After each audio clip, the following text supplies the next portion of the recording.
DJ बजावे हर लगन घरे नहीं आवे भतार खाली डीजे बजावे। रिकॉर्डिंग बाय अपन मिथिला रिकॉर्डिंग स्टूडियो।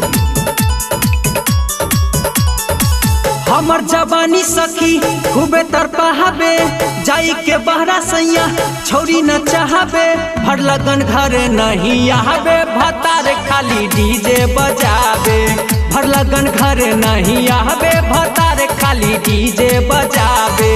हमर जवानी सखी खूबे तरपावे जाई के बहरा सैया छोरी न चाहबे भर लगन घरे नहीं आवे भतार खाली डीजे बजावे भर लगन घरे नहीं आवे भतार खाली डीजे बजावे डीजे बजावे डीजे बजावे भर लगन घरे नहीं आवे भतार खाली डीजे बजावे।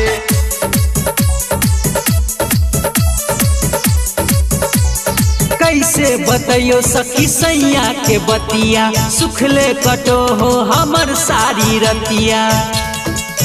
अरे सखी कैसे बतैयो सखी सैया के बतिया सुखले कटो हो हमर सारी रतिया।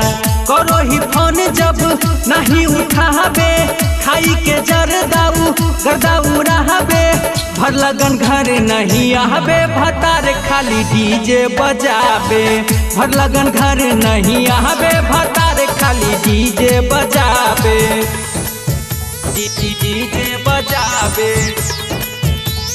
डीजे बजावे भर लगन घरे नहीं आवे भतार खाली डीजे बजावे।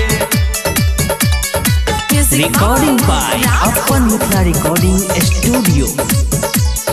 तर तर पसीना चुए भीगो है सारी फेंको है धुआं जवानी के गारी।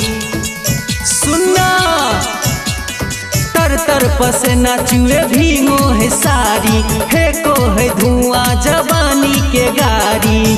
पंकज उदित के संग ले आवे रंजे है रोक सैया रतिया बितावे भर लगन घरे नहीं आवे भतार खाली डीजे बजावे भर लगन घरे नहीं आवे भतार खाली डीजे बजावे।